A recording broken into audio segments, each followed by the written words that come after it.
Hello YouTube. Today we'll be doing something a little bit different from the NBA 2K simulations I've been doing so far. We'll be reviewing and creating commentary on the Warriors and Rockets series. For that, I need to explain first my backstory and the basic synopsis of the regular season games.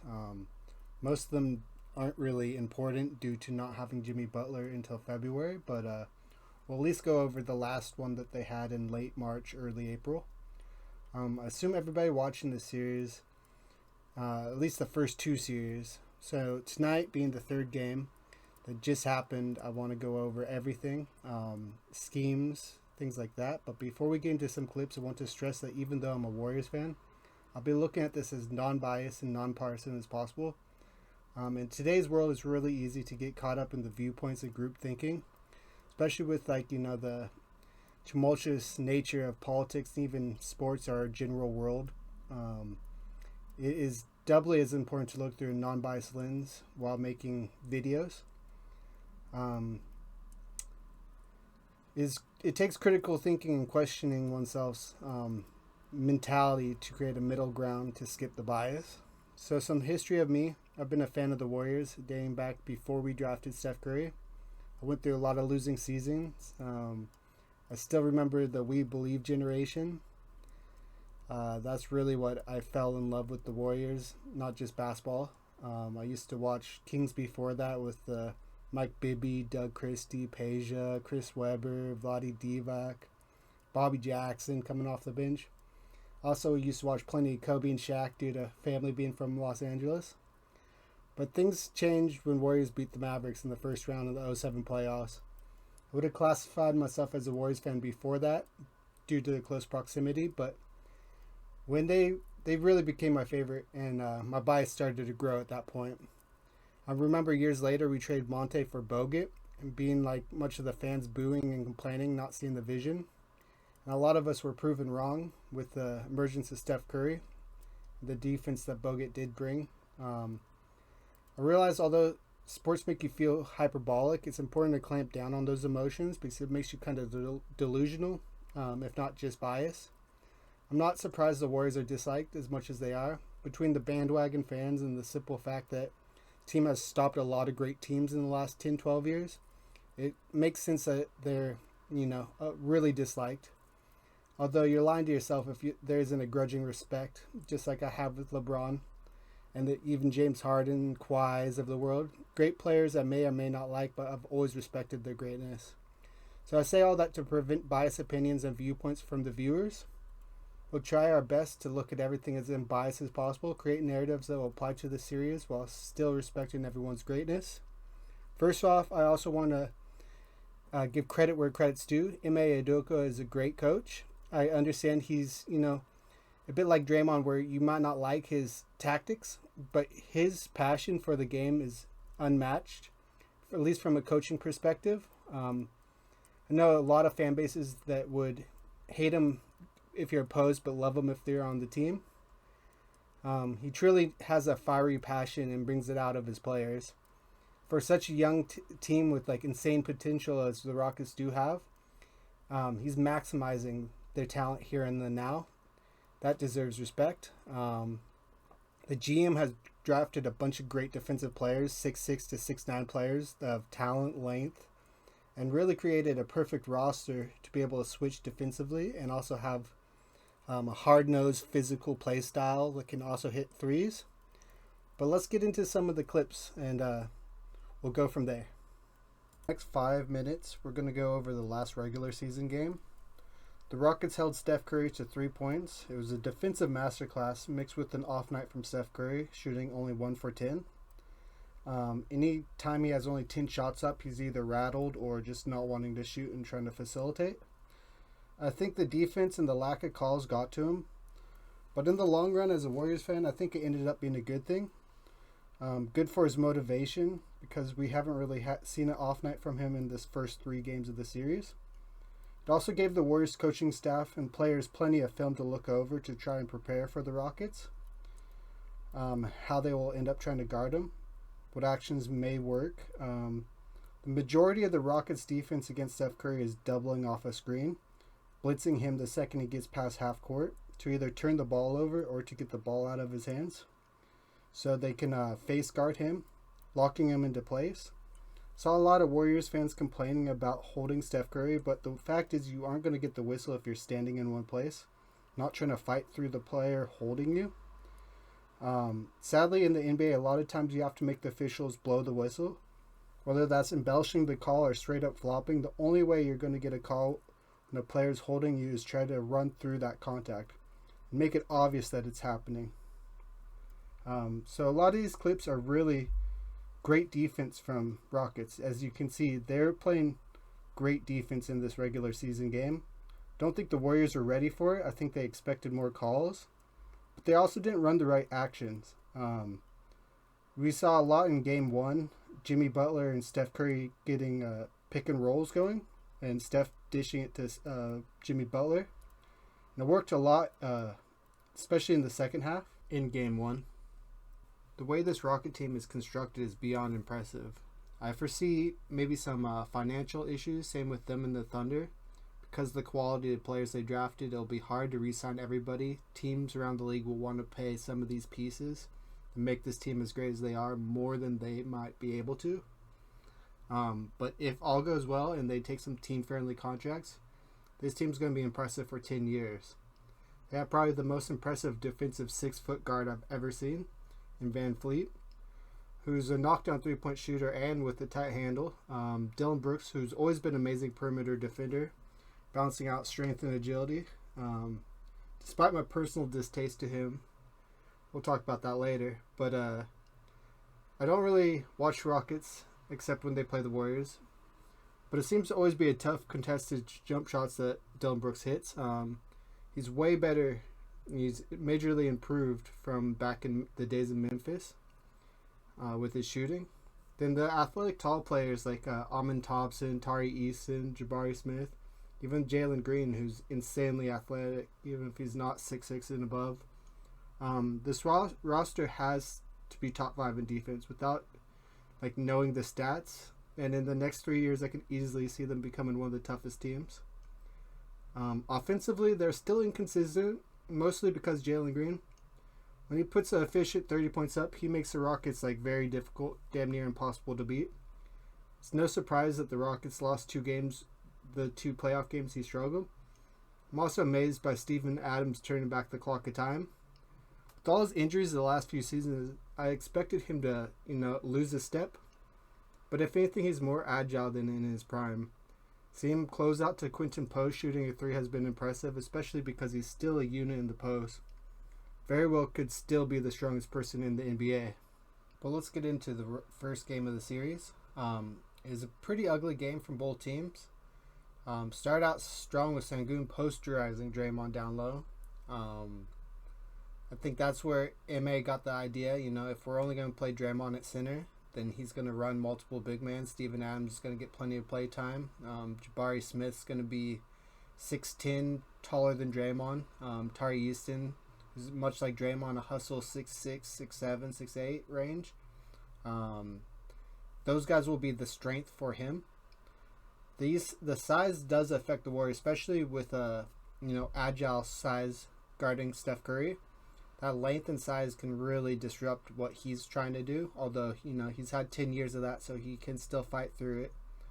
Sengun really played great this game. He was definitely the standout for the Rockets.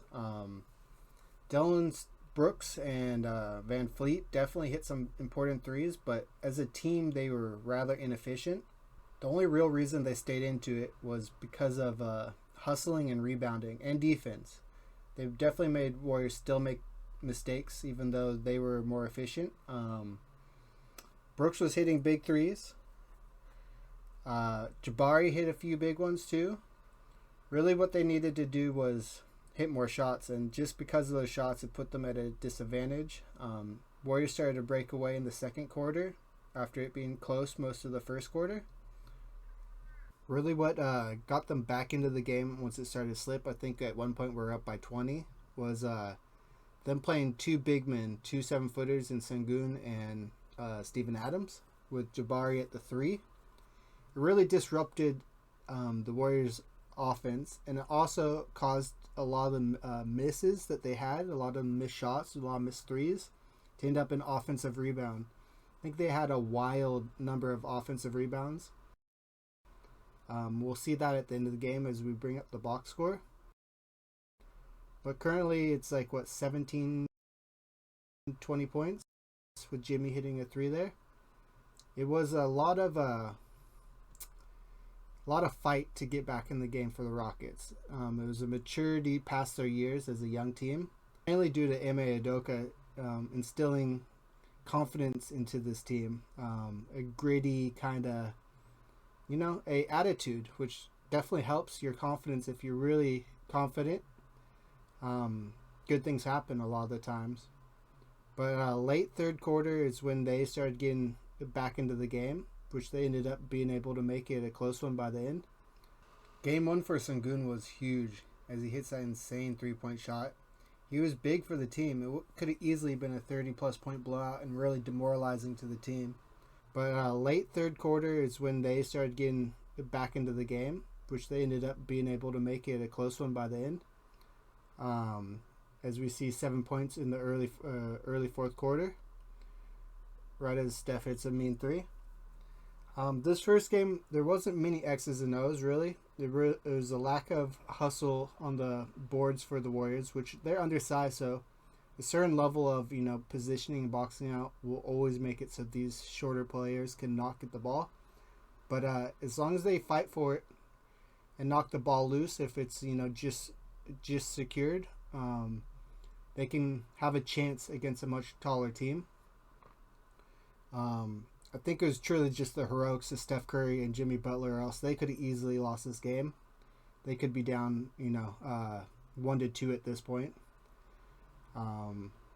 Really, fourth quarter, the Warriors have had two good fourth quarters in both wins, and that was the main cause of both of these wins. Like, easily this series could have be 3-0 with the Rockets up. Van Fleet hitting a big three to cut it to 4 in the fourth quarter, with Moody coming in and hitting a three right back. He was solid for us, and defensively, he had a really good end of the season, regular season, but I haven't seen him have that same effect on Jalen Green, much because I think he's quicker and more athletic than the majority of players in the league. It's hard to keep up with that, to be able to really influence them defensively. And then it gets a big steal here after Houston scores 2 as well, which really sends them into game 2. Looking at the box score for Houston Rockets, they had 22 offensive rebounds. 6 from Thompson, which was amazing. 5 from Steven Adams, which is more or less to be expected, but 2 from everybody else, 2+ besides Van Fleet, which, he probably is stained by the arc. He shot 2 of 13, but hit a couple timely ones in the fourth quarter. As a whole, their three-point percentage was 6 of 29, so 20%, which I don't see happening again. But I also don't see them getting 22 offensive rebounds again, because the Warriors probably heard that for about 3 days up until game 2 of, box out. Don't let them have your way if you fight for the rebound if it's over the top. But 52 total rebounds versus 36 was a huge difference maker. Jalen Green, only 3 of 15, was a huge difference maker. And for us to only win by 10, even though Steph put up 31 with an efficient 31 and Jimmy put up 25 with an efficient 10 of 19, I don't see, they could have easily won this game. I think Warriors got to be kind of thankful for game 1, and in a way thankful for being up 2-1 going into the game 4. Early game 1, Rockets started out strong. Warriors struggled with only 7 points in 6 minutes before Moody hits that corner 3. Rockets also showed they wouldn't have back-to-back shooting nights. They obviously, Steph Curry also showed that he was going to have a good shooting night as well again. He really hasn't had a bad night so far. But yeah, this is the play right here where Alman pushes past Draymond and also gets tripped by Steven Adams. That is kind of controversial. Warriors fans saying it was dirty. Rockets fans saying Draymond was the dirty one for basically boxing out. I'd say it's just an unlucky play. It truly wasn't dirty from anybody. Dylan Brooks kind of calling Draymond dirty is the pot calling the kettle black. Ironic coming from him, especially after he broke Gary Payton's arm back in Memphis a couple years back. As bodies are falling all over, it shows it's going to be a gritty game. Both teams are going to have some fight, plenty of elbows and shoving. But Rockets really breaking away with 15 plus points in the second quarter. As they say that Jimmy Butler will not be coming back, nor did he play Game 3. Hopefully he'll be back Game 4, but if not, I think they showed Game 3 that they have a blueprint to win. Found the right rotation, gave the right guys the minutes they needed. Especially if Buddy can have a good night like he did on last night, Game 3. Going into halftime, it looks like a 15-point game. It's important that we keep it close, but by the rotations, playing Pat Spencer and Kuminga for the first time in like 10 games, you didn't really have high expectations, especially with Jalen Green playing fantastic. But with Steph Curry on your team, you always feel like you have a chance. The end of the quarter here, hitting a big three to cut it to 12, I believe it is. Yep, 12 with 50 seconds left. Going into halftime, it's a 14-point game, first 30 seconds, as Jalen Green hits another big three to make it 17. At this point, I think the Warriors were rather demoralized hearing the news of Jimmy Butler most likely not going to be coming back anytime soon. I think Rockets saw that and they piled it on, as you should. Really, they were hitting a lot of shots compared to last night. I think Game 2 was their best shooting night. Post struggled last night as well. I think everybody besides Steph really struggled, and Steph played, I think it was 42 to 44 minutes Game 3, so he really did the heavy lifting. They knew that this was a must-win game, Game 3, first game at home. Rockets' defense was suffocating, and Warriors knew that they needed to step it up coming into Game 3 because Game 2 was a wash. Even though a lot of silly mistakes, but it was a 14-point game going down late in the third quarter. You really could have made something happen if they were a little bit more efficient, but I think a lot of people that weren't getting much play time, that's kind of young, not used to the playoff atmosphere, the intensity, the lack of calls, it really made it difficult for Warriors to get ahead, let alone get back into the game. To have it to 12 to 14 range, only for it to kick up to 20 at the start of the fourth quarter was difficult. They kept hitting tough shots. It was really shout out to Rockets. Between Van Fleet, Dylan Brooks, Jalen Green, all these guys were hitting tough shots. Sengun was, he put effort in there, but he wasn't playing nearly as good as he did Game 1.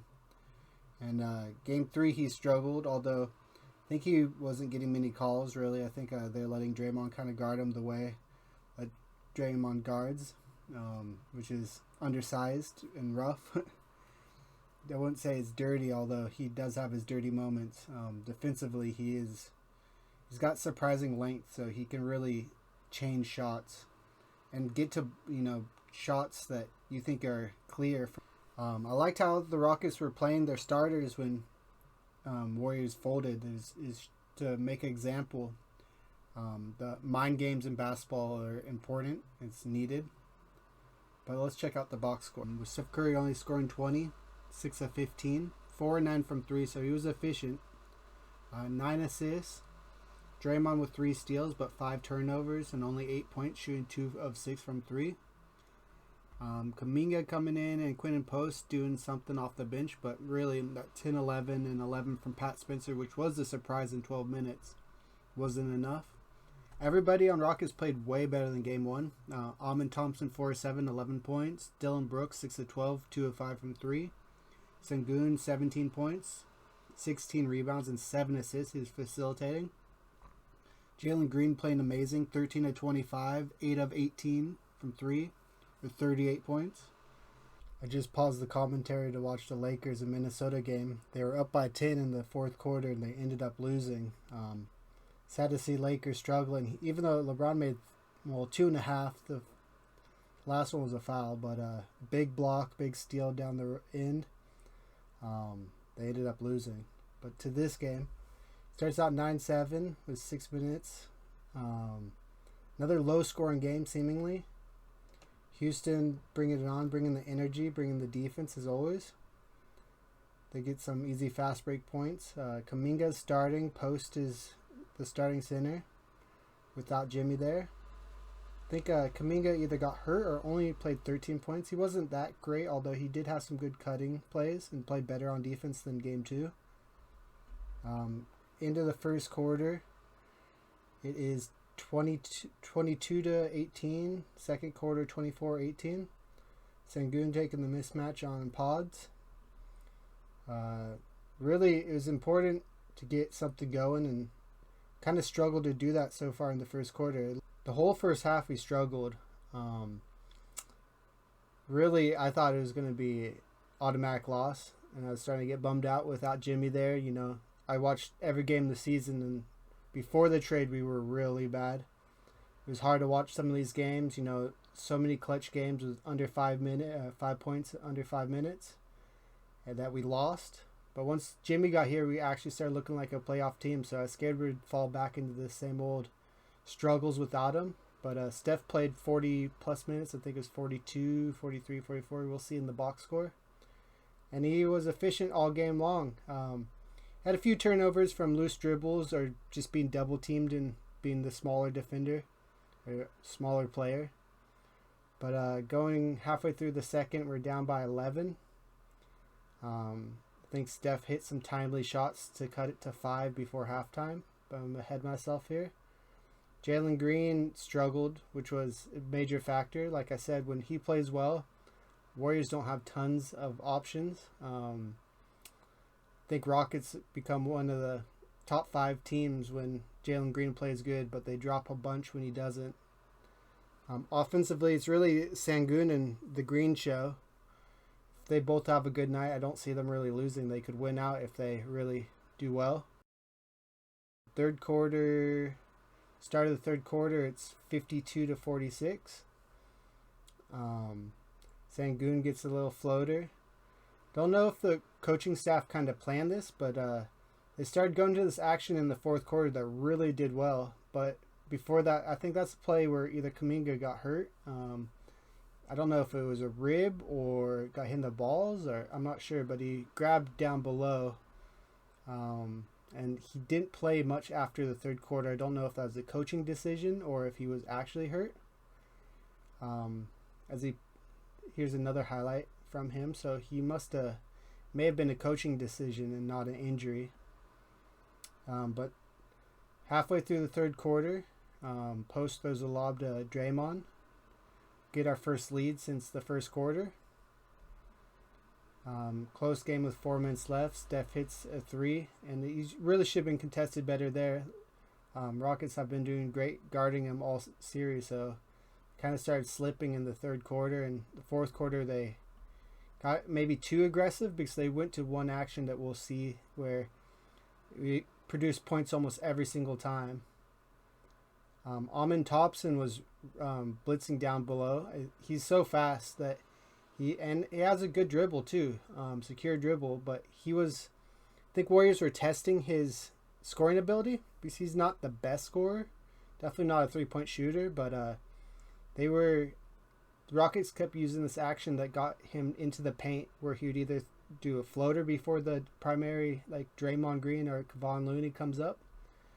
There's the first action that I see, where Steph Curry does a screen and Gary Payton slips it, and it's back-to-back plays, back-to-back layups. It's good that they started going to with 5 minutes left, or else this could have easily been a different play, as Gary Payton gets what an amazing pass by Steph Curry, but it gets a 3 from it. Big defensive block by Draymond against Dylan Brooks. Draymond kicking it to Pods for a 3 inside. Oh, that was a foul, if I remember correctly. I think he got grabbed before that, and Dylan Brooks with his 6th foul gets fouled out. I wonder if they go back to that same action. Nope, it was this time off the ball pick and roll with Steph, where he slips it. Steph gets doubled and he gets an easy action. Then that three was really the cherry on top. With 3 minutes left, we cut it to 9. And then I think that's Van Fleet in the corner with the big three. Almond, just athletic monster. Not the best finisher, but definitely a monster on defense and athleticism. Draymond, off the deflection of Moody and Gary Payton, saves it from going out of bounds and tosses it to Gary Payton for the dunk with 20 seconds left. This was a big, big game to win, and it looked like it was anybody's with 5 minutes left. The Warriors just luckily were more efficient. That action where Steph Curry has the ball, Gary Payton runs up and slips the screen and cuts down low, creates a 2-on-1 scenario down low. With Gary Payton being athletic, he can either finish or alley-oop it to the other person that the defender comes from. It's an action that they might start utilizing more and more, because they did initially with Jimmy Butler. But with Jimmy Butler not there, Gary Payton's probably the second best candidate. But let's get to box score. Looking at the box score for Houston, it looked like they shot 40% from 3 and 40% from the field, but it didn't feel super efficient. They only shot 4 of 24 from free throws, 51 rebounds to Warriors 45, 19 assists to Warriors 26, 14 turnovers to Warriors 10. They got 17 fouls and we had 21 fouls, so they won the foul battle. But it looked like just a lot of average games from everybody. Not horribly efficient, but realistically it was just the only person that had over 20 points was Steph Curry, who had 36, 7 rebounds, 9 assists. Steph Curry really took over the game, only with 2 turnovers. It was definitely important. He played 41 minutes. I hope you enjoyed this breakdown. Like and subscribe. I'll probably be doing another one for tomorrow night's game. Let's go Warriors.